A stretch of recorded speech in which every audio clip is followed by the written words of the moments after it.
Welcome to the Social for Brokers podcast. So I have to start with a bit of an admission. This is the 60th episode of the podcast, and I'm ashamed to say that I can't believe I haven't had these two ladies on the podcast up until now, but today we completely changed that. I've been following Pam Brown Mortgages ever since I got into the mortgage world a couple of years ago with social content.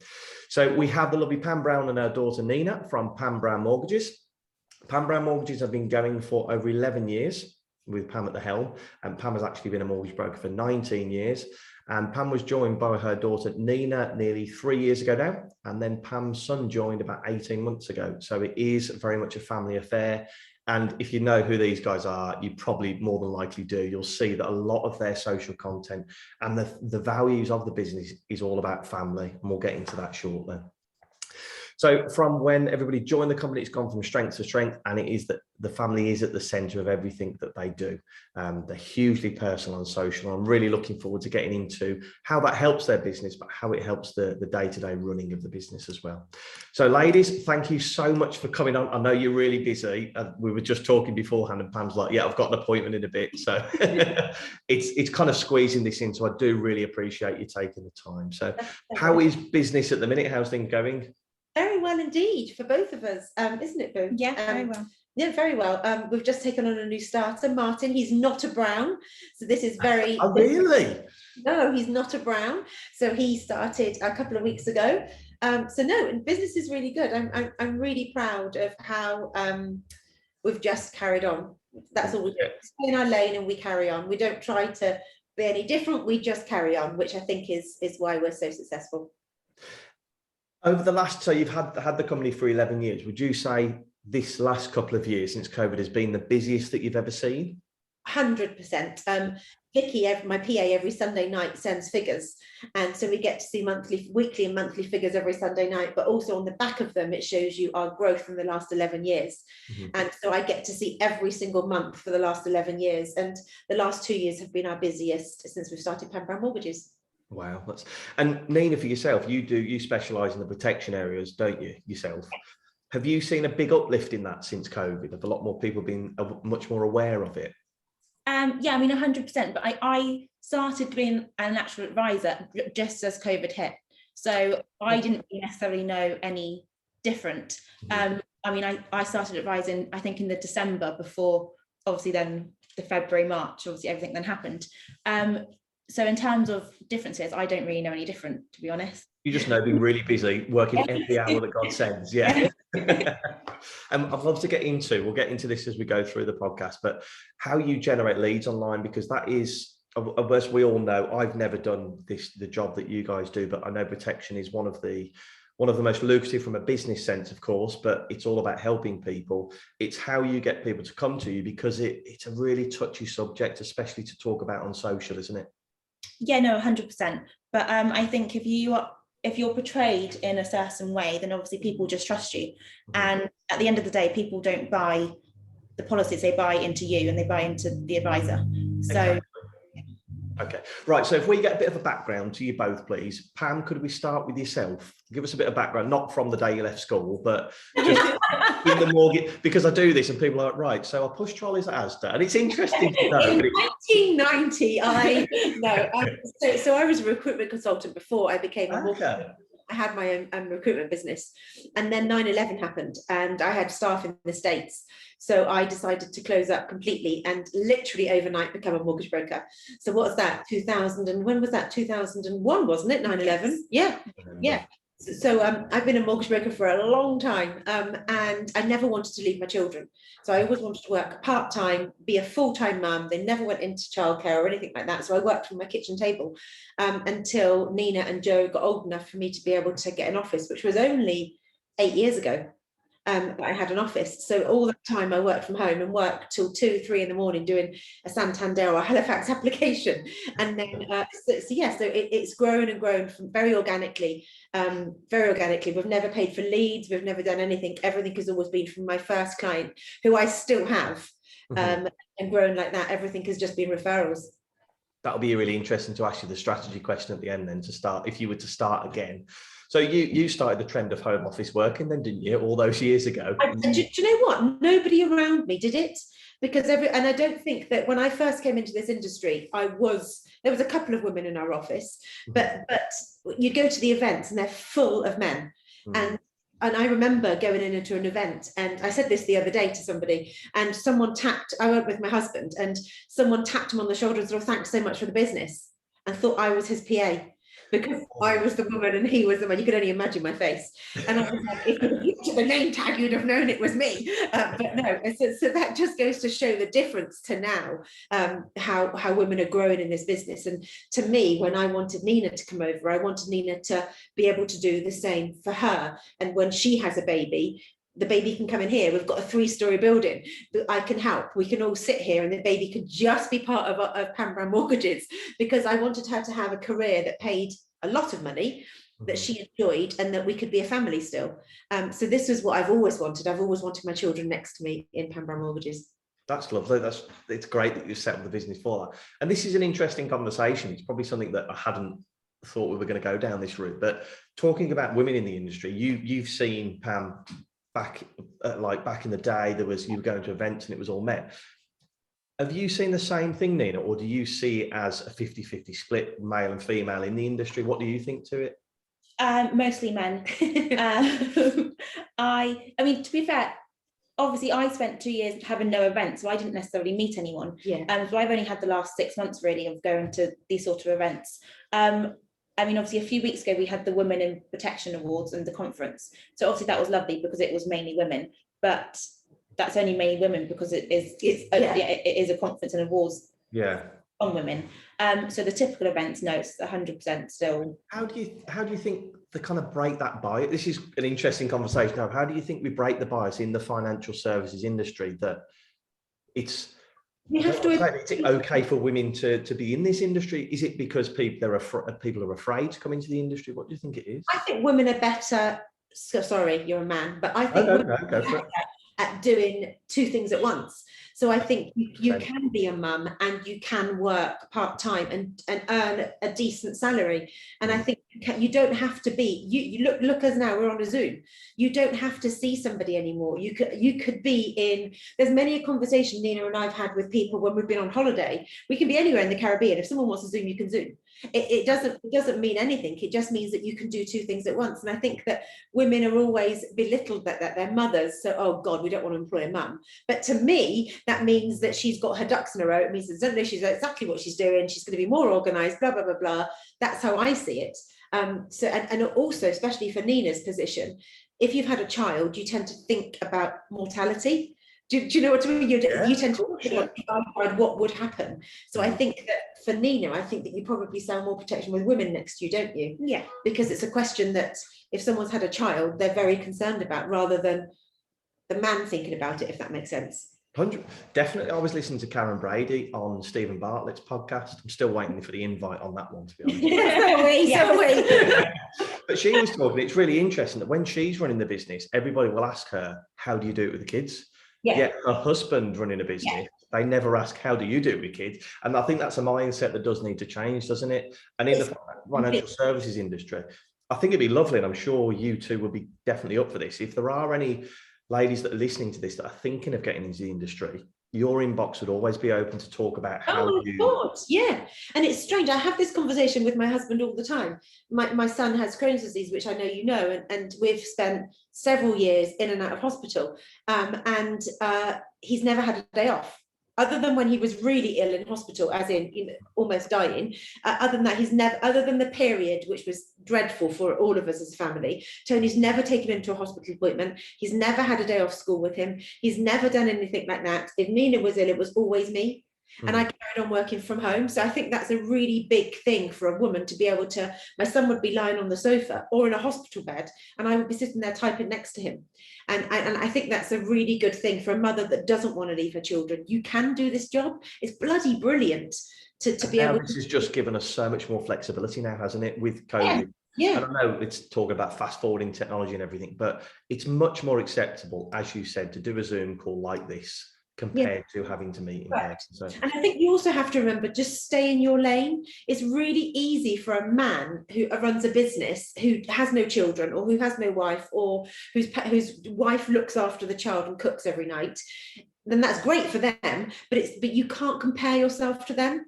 It's completely uncomparable. You can't say to somebody, oh my God, I want to be like them, because you're never going to be. Your job is a mum first and foremost, and then you're a business owner. They're just a business owner, and then they go home to their cooked tea and their child in bed.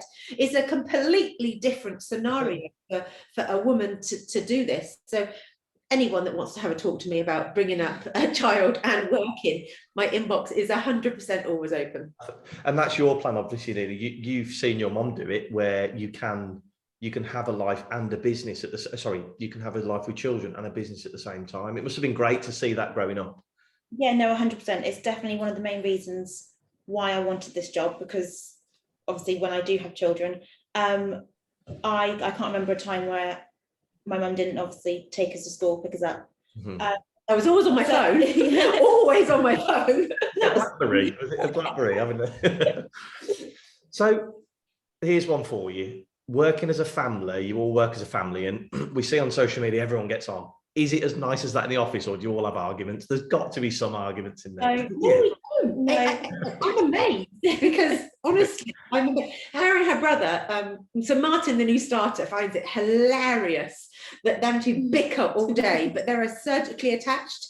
So they bicker. She does everything for him. Yeah. My son loves a McDonald's, and she takes him every day, or every day she'll take him for a takeaway or whatever, and then she'll smack him around the head, or he'll smack her around the head 2 seconds later. But they love it. It's I'm not lying. It's actually, I get to kiss my children in the middle of the day. Yeah, it mean a lot. God, it's the highlight of my life, literally. It is.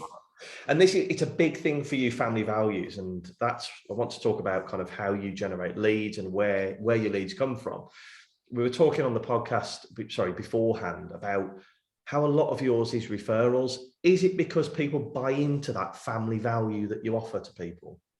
Yeah, I think it is, don't you? Yeah. I did a post on LinkedIn, 4 years ago, and I'd won an award in Lisbon with Primus, our network. And a gentleman actually filmed it. I didn't even know he was filming it. He filmed it, and I put it on LinkedIn, and I didn't know whether to put it on LinkedIn or not. And I thought, no, Pam, you've won an award, put it on LinkedIn. From that moment onwards, it had something ridiculous, like 500,000 views. Literally, it went absolutely crazy. And from that moment onwards, Pam Brown Mortgages went from just me posting a little bit to actually thinking, actually, I'm just going to be me. I'm not going to sit and go, the Bank of England base rate, I'm just going to talk about me. It's obvious I'm a mortgage broker. It's Pam Brown Mortgages. So I don't need to tell everyone I can get you the best fixed rate. My clients can do that for me. So I think that, do you think, Neen? I think that's how it all started for us, was just actually be yourself. It was that personal content, and I want to talk about the balance that you have of personal content, especially with yourself, Nina, that you do, talking about protection products. It's something that needs discussing. You can sell yourself off the back of it, but a lot of people don't have an understanding of protection as they do of mortgages. So if we can talk about the personal side of it to start with, if we talk about social media, with your content that you post on the likes of LinkedIn and Instagram and Facebook, where do those ideas come from? My head. But this is the thing, a lot of people struggle with what do I actually post? What do people want to hear about?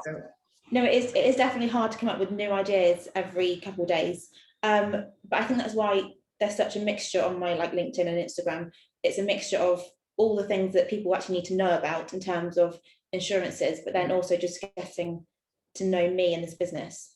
Yeah. So when you're talking about personal stuff, what would you upload as a personal post? Just how my week's going, or if I have any events going on, even if it's like a sunny day and we're just being happy. But so when I speak to people like social media content, we'll create the polished content, the business content, but then I'm saying to them, in between, just upload a photo of you at the desk, and they're like, well, what's that got to do with it? Just upload whatever it is. It's a photo of a cheeseburger, it's a photo of a sunny day, and you two are laughing there because it sounds ridiculous, doesn't it, that you can upload a photo of a sunny window and people will interact with you. But people buy people. There's full stop under the story, and that's all we do. We made a decision that we wouldn't talk so much about work that would just say, I mean, the amount of people, we're sitting on the sofa now, and the amount of people that say, oh my God, we've got the Pam Brown sofa when they come in and see us. It's funny, because we've taken so many pictures on the damn sofa, but people go, oh my God, look, it's the Pam Brown sofa. And it's great. It's getting that personality across. You know, when you're taking these personal photos, I spoke to you about this before we started recording, but do you tend to have a photographer in? How do you get your photos? No, that's always just me. That's Nina Brown. Yeah. Is it a tripod? Are we talking like a tripod special with a ring light? No? The Nina, aren't they? Yeah. And then the other ones of me, Nina, and Joe are Vicky, my PA. And God love her. She'll have a list as long as her arm, and I'll go, Vic, do a picture, and it's done within 3 seconds, and it's posted, because I think you can criticize everything. So I don't like, you know, I had a stroke when I was pregnant, and I don't like one side of my face because I can see my stroke. And so I'm like, oh my God, look, Nina doesn't like the fact that she might have a spot one day. Joe doesn't like, it's like, oh my God. So you find excuses not to post pictures all the time. So I just think we post them straight away, don't we? And then we go, right, done, it's done. And I don't actually look at the picture again, because some of them are hideous. But so that's a tip for people then. Just take the photo, upload it. And when you upload something to social media, is it something after you've helped a client? Is it something that has riled you that day? When do you post? Either or. It can be, Nina could look pretty in a dress and I think, oh, let's go on. It can be, we've just had a deal. It can be someone's peed me off. And like I said to you earlier about the estate agent that annoyed me for my client, it can be a BDM coming in. We're going to the mortgage strategies this week, so it could be that tomorrow on a train. It's anything that I just think you can. And this is what I wanted to ask you that question, because I knew that would be the answer, because a lot of people can sit there and analyze, right, what do I post this week? How do I post it? What's going to get the best interaction? Whereas it is all about just think, right, you've got an idea, let's post it, just get it out there, because by the time tomorrow that the moment's gone and you think, oh, I'll do it next week, just get them out there. That's your key, isn't it? And also don't worry about how many people are going to like it, because it's not about that, is it? And in the beginning, Nina and I would worry, wouldn't we? It's nothing to do with that. It's to do with recognition. When you, if I have a problem with a case, I want someone to help me. They know who I am. When Nina walked into the awards a couple of weeks ago and did the thing on stage, that's only because they knew her and Pam Brown Mortgages, that she got invited to do that, and she's won awards, etc., etc. That's because, you know, she posts. And I think that you need to remember that as well. Don't get so het up about the small stuff. And you're constantly drip feeding your faces, which is your brand, into people. But that's what it is essentially. Your face is the brand. But that's how I know you as the family company. I mean, I know Pam Brown Mortgages, but I know you guys are family. I know that you work together. Now, if you'd have sat there for the last 2 years and just posted about how you've helped this client, how the base rate, etc., I'd know nothing about you. So I wouldn't have warmed to you in the same way I would have. So for my client, that's even more so. The big thing is you definitely do photos, you upload them, but Nina, you kind of specialize in the video area, don't you? Yes. How was your first ever video that you did on social? Oh God. How many takes? I mean, to be honest, they still take me quite a long time. Do they? Yes. And I mean, I'm not very savvy with technology, so I don't, you know, I wouldn't know how to edit a video to save my life. So it has to be one take. So it takes me quite a few takes to get the right video.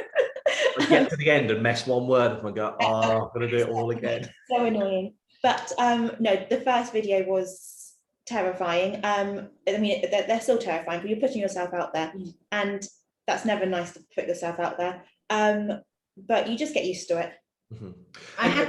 I moaned at her so often, didn't I, Nina, in the beginning? She wouldn't put herself out there, and I kept saying, your face is your fortune here. You're a master degree educated girl. You know what you're doing. You've got all of your stuff behind you. Let people see your face. And she refused point blank to do it until I almost locked her in the cupboard. And then she started to do it. And look now. So you got a master's degree, did you say? Yeah, I went to uni. I have a degree in teaching randomly, and then a master's in property development. Oh wow, God, that must help so much with in your industry that you are at the moment, helping people like that. No? You would think so, yes, but I mean, you can ask a lot of people. I think when you go to uni, you do forget a lot of stuff. You've been quite a few years now, so I don't really remember much. Yes, it's good to be able to say that I have a master's. Yeah, good. It's good to drop in conversation. But so when you're doing these videos, you do, because I've seen them, because you've sent me a few over and I've had a look at them. They're 60 seconds and they're just very layman terms. You keep it very stripped back, don't you, about protection? Yeah, I mean, I don't think anyone has the patience to listen to a video for more than 60 seconds. I think that's just a waste of time. And I just trying to keep it as simple as possible, because there's no point using certain words and to complicate things. If it's as simple as possible, people may actually listen and understand. And do you have anybody come into appointments and go, oh, I've watched that video on life insurance or critical illness? Do they tell you that they've watched them? Yeah, especially on Instagram. On LinkedIn, it's more obviously people in our industry rather than clients, but on like Instagram and Facebook, it is obviously more clients. So they all watch the videos. So what would your tip be for somebody starting out in video? Because you just gave it a go, didn't you? Yeah, just do it. Don't think that you have to have all like the equipment and all to know everything to do with technology, because you don't. I mean, for me personally, I record a video, and as long as I know I haven't messed up, I then don't watch the video again, because I hate them. So I just, your mom, it's the same thing. I've taken a photo, just get it out there, go. She sends it to me and then I watch it and say, yeah, it's fine, don't you? Yeah. Right, okay. I can't watch the videos back. So just do it and just don't think about anything else. And I'm glad you touched on that before, Pam. You're not putting that out there for the engagement, the likes, or anything like that. You are genuinely putting out that content to, one, get your face out there, but two, you're adding an extra layer of value to your audience then, aren't you? Because you're telling people what critical illness cover is. It's Nina, I trust her, I've seen her for 6 months, I've seen her face on some photos, and now she's telling me what that product is. I feel much more comfortable talking to Nina about it now. Yeah. Right, before I might have felt, well, you're a specialist in protection, and there's a bit of the mental block there, isn't there, sometimes? And also I think that this industry is full of middle-aged, I'm middle-aged, I'm 50, but middle-aged men in grey suits and cheap grey suits. Yeah, and I have so many clients that come to me and say, oh, I'm embarrassed to tell you I've got this default, and I'm like, and okay, let's deal with it, blah blah blah blah. And I think that comes from them seeing my face already, so they feel comfortable with the fact that I wear trainers to work. You know what I mean, that I'm in jeans, I'm not sitting behind a desk, I'll sit on the sofa with my legs crossed, and I think they feel comfortable then having a conversation. They don't think that I'm going to be looking down on them thinking, well, how the hell did you get into that mess then? Because I'm like, okay, everyone's been there, let's start from the beginning. And I think that it's more personable. Because you're not in like a 90s like shoulder pad suit sat behind a desk in a corporate environment. They're like, oh, well, that's Pam on the sofa, I'll just give her a call. That's how you perceive yourself on social, and that's how you are. I talk to a lot of people about this, is if you're portraying yourself on social media in a certain way and then they phone you up and you're completely different, you're so disingenuous and you lose that trust straight away, don't you? I mean, everything we ever do on social media isn't a lie. I'm not one of those people that just put the nice bits in. I have put bits, this month's been a bit rubbish, or this, something's happened, blah, blah, blah, or I'm in hospital with my son, or something like that. I do put the realistic, we don't sugarcoat anything. I try to be honest in everything that I say and do. So I don't, and I've taught my children to be the same. So I think that as long as you're honest, then you're going to be okay. Yeah, and I see that from the content that you're putting out there. Right, so let's talk about a little stroll that you're going on. Oh, God. You've decided, for some reason... I'm an idiot. So who started it, and tell us exactly what you're doing? I did. I didn't even tell Nina. I sat at my desk and thought, I need to raise money for Crohn's, because I normally do half marathons. So I've done a couple of half marathons for them. And obviously COVID put a whole, thing on that. And I thought, I want to climb a mountain. And I thought, oh, I'll do Snowdon. And I thought it was so ridiculous, everyone does Snowdon. And I thought, I want to climb Ben Nevis, being half Scots. So I wrote a list of people that I liked. And there was about 12, 15 people. And I thought, okay, I'm going to ask them to climb Ben Nevis. And then I actually sat and thought, hold on, why don't I invite my BDMs that I like? And then I thought, hold on, why don't I invite someone else that I like? And then if you'd have seen her face when I said I want to climb Ben Nevis, she goes, well, I'm not doing it. And then I said, okay. And then I'm not doing it either. And then Vicky, my PA, said, I'm not doing it either. And I was just like, great. So then I asked a few of my mortgage friends, and then I asked a bit more, and then I got drunk and asked a bit more, and then we went to events and asked a bit more, and then Nina was like, oh, I'm doing it. So there's now 40 something of us climbing Ben Nevis in 23 days time. Oh my God. And how's the training? One, how are you going to get all 40 people training, and have they all been training? And how's your training been going? We're up to doing 10k runs, Nina and I. If we stopped eating chocolate, we'd be thin as anything. But unfortunately, the chocolate. Give it for energy. Don't worry, it's got great calories. But no, our training's cool. We're okay. Lots of people have been training. I feel like I'm a lifesaver because lots of people have been emailing me going, Pam, I've lost a stone, or Pam, I'm doing this, or So we've got some jolly nice people climbing Ben Nevis. Oh, and tell us about the charity that because I know people will know your backstory, but please just tell us all about it. So my son got diagnosed with Crohn's at 13, and for the first 3 or 4 years, it was literally hell on earth. We lived at hospital more than we lived anywhere else. So thank God, touch wood, he is in a very good place at the moment. And it's for Crohn's. So it's for Crohn's and colitis. There's 3 people also climbing Ben Nevis with Crohn's and colitis on that day. If I didn't have the Crohn's and colitis charity at the time when my son got diagnosed, I don't know what I'd have done if I'm honest with you. Their website sort of took me to all of the different drugs that he was on, because if you'd Google some of the drugs, they were horrific. And so I just wanted to talk to somebody that knew about them and then knew everything about them, not just the bad side. So I phoned them regularly and looked on their website a million times. So I thought, what can I do to give back something? It's been great. We're at 11,500 now in nearly 11,500 in donations. Fantastic. So I'm very pleased.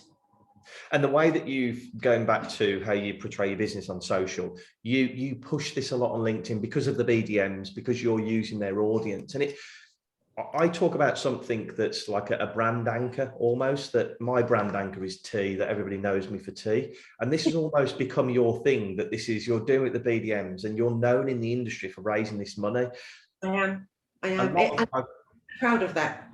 Which is fantastic, and it's a lovely thing to do. But for me, again, I know you as a personal, and you're a personal team, but it breaks down another barrier that I can speak to you about the charity. And I know you never did it for this, and you would never, but you didn't do it to generate business, but it probably has helped you generate even more business, because it's a kind of a topic, a conversation starter with people, isn't it? Do you know what I'm most proud of? I went to the BMAs last year and I was leaving and my husband was collecting me outside in the car, and a girl came up to me and said, "You're Pam Brown." I said, "I am." And she started to cry. And I thought, oh God, what have I done? And I literally just stood there thinking, dear God, have I not done her mortgage? What have I done? Have I not got back to her? And she said, my sister has Crohn's disease and she's in hospital now, and blah, blah, blah, blah. And you're doing this for Crohn's. I can't believe it. And the private messages I have had, it must be about 100 people that have had Crohn's or colitis, and they haven't told their employers, or they haven't told their best friends because they're embarrassed. Or we met someone on Friday, didn't we, Nina, who knew I was climbing Ben Nevis for Crohn's, and they'd just been diagnosed with colitis, and they were embarrassed by it still. And I was like, no, I'm always here. This is my email, blah, blah, blah, blah. And I think that's, if I'm honest, I'm really proud, because I've made people talk about such a debilitating disease. And that's the bit that I'm proud of. I'm proud that my children are involved. I'm proud that we're going to be all dragged up Ben Nevis for my son. And I'm so proud this industry's got behind us. Yeah, there is a lot of support out there. You can see a lot of support out there, and I have lovely friends in this industry. Well, I wish you both all the best, Nina. What I'm doing, like. Hopefully the weather's good though, because Scotland's well known for its weather. This is the bit we're dreading, is if it pees down with rain and we are halfway up a damn mountain and everyone pushes me off because it's your idea to do it. How long will it take you to climb it? A long time. Love that. My son thinks he's Usain Bolt and is going to get up and down in 2 hours. But I think realistically, it'll be about 8-9 hours to climb up and down. Yeah. That'd be fantastic. Well, guys, I wish you all the best. I do. Thank you. Right, to finish off the podcast, I'd like to ask the strategy question, which I'm going to ask you both separately, if that's okay, because I'm sure you've got different ways of doing it. So we'll start with Nina. So we're going to pretend that you've moved to Scotland, you've got a laptop, a mobile phone, and an internet. Ben Nevis. You've climbed Ben Nevis, you've got to the bottom, and you've started a new business. What would you do to start generating new leads for your business? I think we're definitely going to have the same answer for this, but it's just to do what we're doing at the moment. Okay, interesting. Using social media, you can do everything from your laptop and your phone, and all you need is one client, and then that can then just be another referral and their friends and their family. So it would be to do exactly what I'm doing. Changing location doesn't really mean anything. I go on holiday a lot, and I still do the exact same job, no matter if I'm on a beach or in the office. So I will just continue to do exactly what I'm doing. So what are you doing at the moment? How many times are you uploading to social? Where are you uploading to? So normally on a good week, This is what I want people to see, the honest side of it. On a good week, 3 times a week. I do like to do videos 2 to 3 times a week. And then probably like a normal, like personal post once or twice a week. And LinkedIn's obviously the main channel that I use. I do have an Instagram as well, but LinkedIn is definitely the main channel. And what I like to get across on this podcast is people that are successful on LinkedIn, like yourselves, is it's not just a case of putting a post out there and leaving it for a few days. You, excuse me, you are on the platform every few days, aren't you? Responding to people, interacting. Yes. That's really important, isn't it, at the moment? Yeah, no, 100%. And I think it's just consistency and just repeating exactly what you're doing. And be yourself. Yeah, and being yourself. So when it comes to, you've got that one client and you start and you say that it builds referrals, are there any particular strategies that you use to get those referrals? Do you ask them for people's email addresses? Do you just ask them to speak to people, or do you leave it as and let nature do its thing? I just think it'd be nice, don't you? Yeah, I think if they like you and you've done a good job, then it's kind of just obvious. And why would you trust anyone else with the same job if you've got a good service? And I think you'll agree with this on this, Pam, that protection is a lot more, mortgages, yes, very personal, but protection is a lot more personal. And if they can build their trust with Nina, as you said, if you've got a friend, just go and see Nina, she looked after me. That's how I would see it, definitely. Yeah. I think the doors open because they know me. And then obviously, and I think it's easier actually because they know she's my daughter. So if they trust me, they're going to trust Nina. And I think, I think, and because I know she's good, because they know I've done a good job on their mortgage, and I know that I can trust her completely behind me. I think that's really nice as well. And again, that goes back to that person knows that you've got family values instilled in the business, not only from the way that you've treated them, Pam, but if they look at you on social media, they see exactly the same thing. So it's just backing up that narrative that you're posting all the time, both when you're dealing with customers, but on social media as well. Pam, I'll ask you the same question, but I assume the answer is going to be very much the same.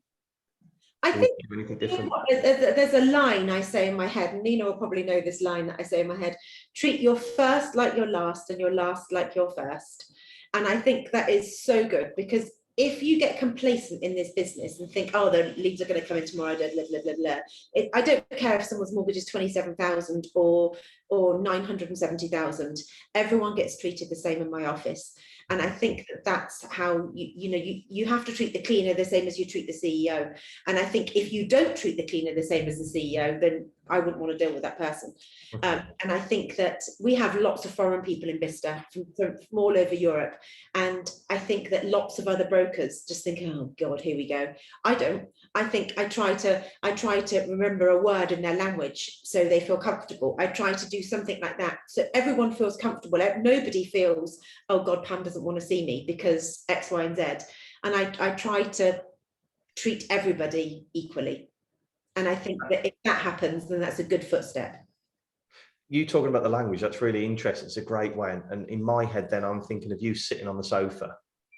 Do you know what I mean? Having that chat with them, and it just you need to set up a podcast like the two ladies on the sofa, or the Browns on the sofa. That's what you need to do. That's a good one.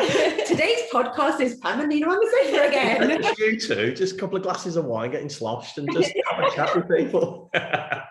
No, they're great. At this point, because my client's here, but I'm going to leave you with Nina. No problem. Thank you so much for coming on. Thank you, Pam. Take care. Bye. Soon. Take care. So, Nina, that I was just about to ask the charity question, and I'm pretty sure we know which donation we're going to make to. But if you'd just like to let us know which £10 donation you'd like us to make it to. Of course, Crohn's and colitis, please. Fantastic. And we'll make that for your little jog up there. Yeah. Nice little walk.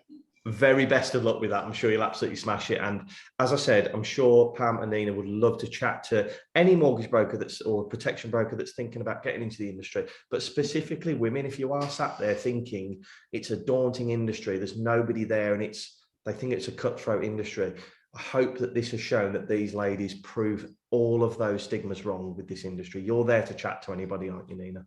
Yeah, 100%. Our inbox or our office door is always open. So yeah, no, 100%. Would love to. Fantastic. And thank you so much for coming on. Go and check out Nina's social media. Go and have a look at the videos that she's uploading, and have a look at their page on LinkedIn, because there's a lot of personal stuff on there. You don't have to talk about business all the time. That's what I want people to take away. But thank you, Nina, so much for coming on the podcast. And thank you, Pam, who's disappeared off to her appointment because you're very busy. Thank you so much for having us. Thank you. Take care. Bye-bye. Take care.